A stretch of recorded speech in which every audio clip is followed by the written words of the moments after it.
Everyone, welcome to Make It Easy. In this video I'll tell you about wireless communication, then I'll tell you about cellular telephone system, then we will know about cellular concept, then frequency reuse, then we will know about handoff, and at last the difference between hard handoff and soft handoff. So let's start with wireless communication. So in previous days, to pass information from one end to another, we needed a wire. So let's say this is the wire connecting A and B point, and this is the information that we are going to send from point A to point B. So to send the information from point A to point B, we are connecting point A and B with a wire. So this is wired communication. And in other way, nowadays to pass information from point A to point B, we don't use a wire anymore. So without a wire, this is wireless communication. So it was easy. Next we are moving to the concept of cellular telephone system. So cellular telephone system is a use of wireless communication. Okay, so cellular telephone system is the use of wireless telephone system. So to understand the cellular telephone system, some basic things that we have to know are PCS, which is Personal Communication Service, MSC, Mobile Switching Center, PSTN, which is Public Switched Telephone Network. So these are the things which we have to know. This is the mobile communication that we use, PCS service. Mobile switching center is the center where one mobile user can connect to another mobile user. Next, public switch telephone network. It is a circuit switching technique. Okay, so this is one mobile user to another mobile user. This is the cell phone service system, and this is a circuit switch technique. Now the cellular telephone system works in a two-way communication. It can work in regional or national. Regional means, let's say we are in a same state. From A is calling B. In the same state, A is calling B. This is the regional communication. And say A is in one state, let's say Mumbai, and B is in another state, which is say Tamil Nadu. So from one state to another, that is called national communication. So till now what we learned, that two-way communication is provided here. It can work in regional or national. Regional is for the same state and national is from one state to another. Now see, the operation within a cell is controlled by a base station. So you can see this is the cell, hexagonal cell, and the operation is controlled by this base station. This is the base station and this is the hexagonal cell. So base station is basically what we say mobile tower. Okay, this is the base station, which is, you say, this is the transmitting symbol. So operation within a cell is controlled by a base station. This is the concept of cellular telephone system. Now this is for single cell, but for connecting a long area, we can't use a single cell over here. For that, we need a cell system which is connecting more than one cell, which is cellular system. So this is the cellular system. You can say this kind of structures, how many structures are there? 1 2 3 4 5 6 6 cells are making this huge number of cellular concept. Okay, these are various cells having various base stations. So these are various cells with their base station. These all cells are connected to MSC. Now what I told, MSC MSC's Mobile Switching Center. So these cellular systems are connected to mobile switching center. Now mobile switching center is connected to PSTN. You know what is PSTN? PSTN is Public Switch Telephone Network. It is a circuit switching technique. So this one cell is making this cellular concept. All the cells are connected to mobile switching center, and the mobile switching center is connected to public switch telephone network. Some examples are GSM and AMPS. GSM is Global System for Mobiles. AMPS is Advanced Mobile Phone Service. Now next moving to cellular concept. Cellular concept, the first question that is often asked is why the shape of the cell is hexagonal.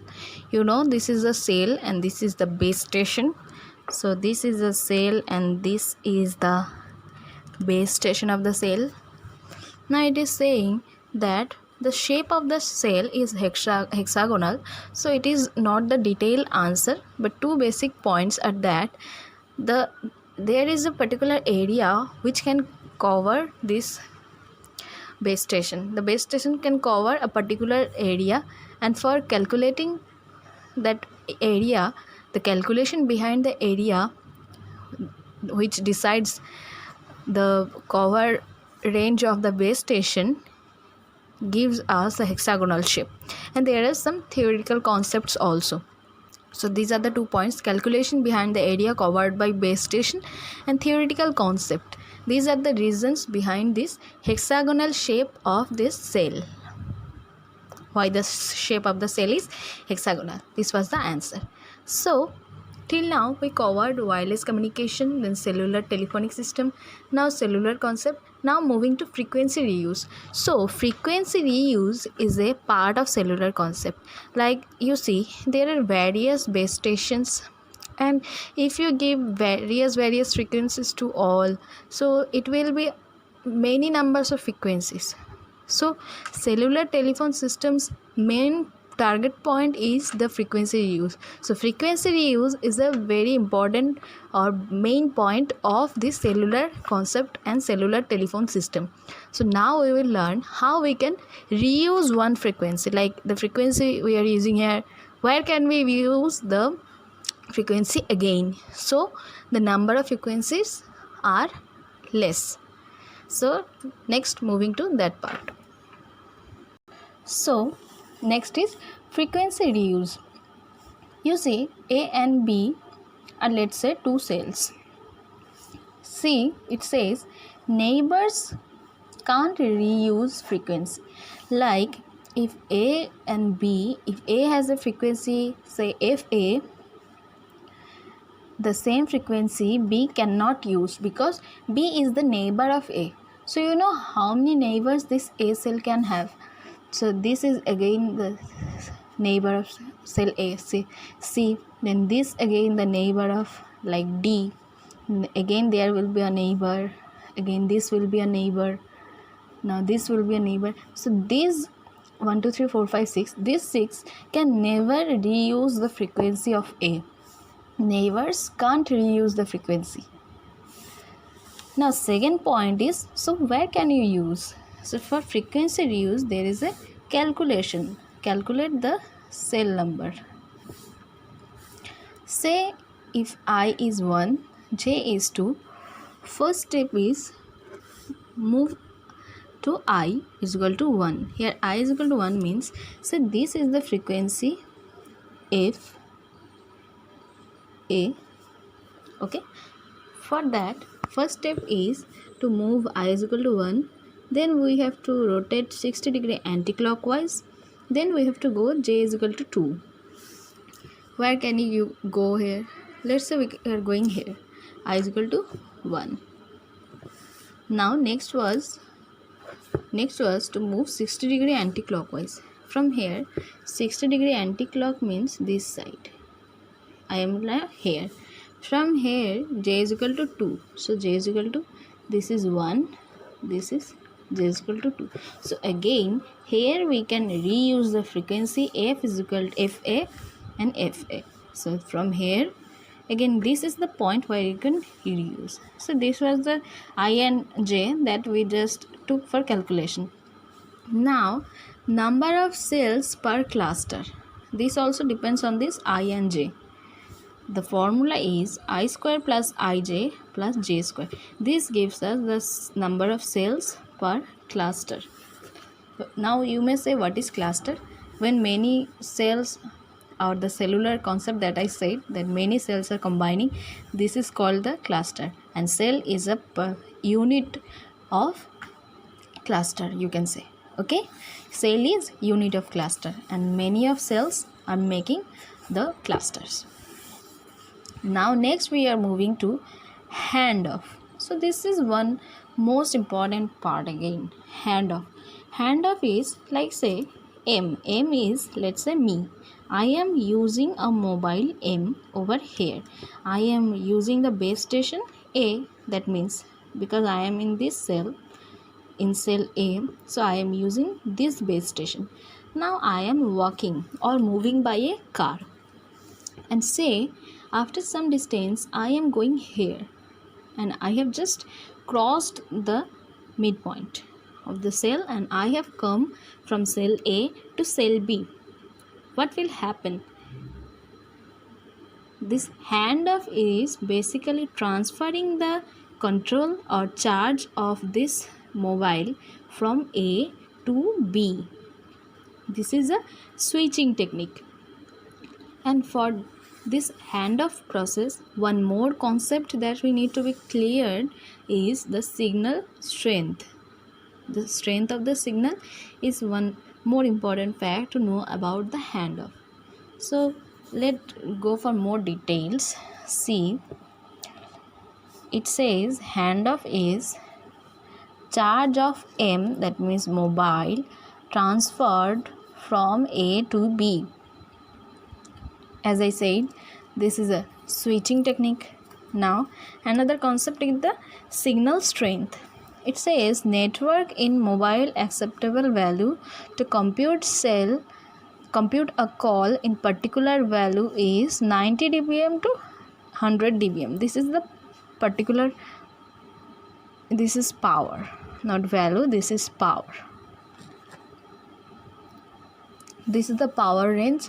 To compute a call in a mobile acceptable value, we need this. Now say if transmitter or receiver power is less than the range of signal strength that we need, then three more concepts we need to clear, which are RSSI, which is reduced signal strength indicator. Next one, word error indicator. Third one, quality checking. This has more detailed topics, but I am not discussing over here.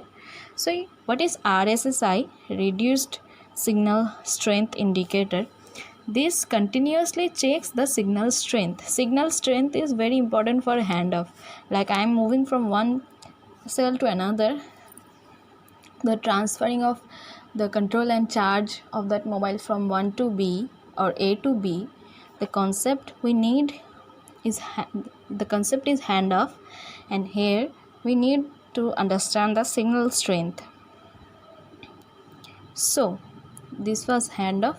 Now at first in hard handoff, the first is, you can see number 1 I have written first cross, that means first disconnect the control of M. First disconnect M's control with base station 1. First we have to disconnect the control of M, base station 1 over M. Then we can connect it. Then connect with base station 2. So first disconnect the connection between BS1 and M, then connect BS with BS2. Soft handoff, what we do? First connect with M is connected to BS2, then the control between BS1 and M is disconnected. Here the opposite is happening. first disconnect the M with BS1, then connect with BS2 or base station 2. So you can see the difference. Here first disconnect with BS1, then connect with BS2. Here first connect with BS2, then disconnect with BS1. You can see at first we have to disconnect, then we have to connect. So there must be a disturbance over this hard handoff. Okay. Now as first disconnecting, then connecting, so at a time only one base station can be connected. At a time one base station connected, and for this the cost is also low for hard handoff. In soft handoff, first connecting to BS2 and then BS1. For that you can see there are disturbance also low, like continuously we can talk to someone, and in this time what happens, the timing when we are just crossing the line, we are connected to BS2 as well as BS1. So at a time more than one BS connected, more than one base station is connected. For this system you obviously guess that the cost is also high here, right? So this was what we have discussed. Now I think I should again revise it in short. So first we discussed about wireless communication. It is transferring information from one end to another without any wire. Then cellular telephone system, which works in two ways, regional and national. Regional is for same state, national is for different states. Then we move to what is base station and what is a cell. Then various cells are making one cluster. Then clusters are connected to mobile switching. Clusters are connecting to mobile switching center. Mobile switching center is connected to public switch telephone network. Examples of these are GSM, global system for mobiles, and advanced mobile phone service. Then we learned about cellular concept, again base station, and this is cell, and why the cell shape is hexagonal. It is about the calculation behind the area covered by base station and the theoretical concept also. Then we learned about frequency reuse, where we discussed that the neighbor cells can't use the frequency, and we also discussed the I, J and 60 degree anti-clockwise formula. I is equal to 1, then 60 degree anti-clock, then 2, moving 2 cells, and there we can reuse it, and the number of cells per cluster is I square plus IJ plus J square. Then the handoff is the switching technique of transferring the charge of one mobile from one cell base station to another base station. So this is a switching technique. We need to know signal strength. The signal power to compute a call is 90 dBm to 10 dBm. If the signal strength becomes higher than the transmitter receiver power, or say that transmitter receiver power is less than the range we need for signal strength, then we need a reduced signal strength indicator or word error indicator or quality checking. This is not discussed in brief over here. So reduced signal strength indicator continuously checks for the signal strength. Then we discussed about hard handoff and soft handoff. Like hard handoff is first disconnect from the previous cell, then connect to the new cell, and soft handoff is about first connect with the new cell, then disconnect the previous connection. So here it is very much disturbing, then at a time only one. Then the cost is also low. Here disturbance is low, and at a time more than one, and cost is also high. So I think you just understood it, and if you want you can take a screenshot. I am showing the whole page, everything. So thanks for watching. Hope it was helpful.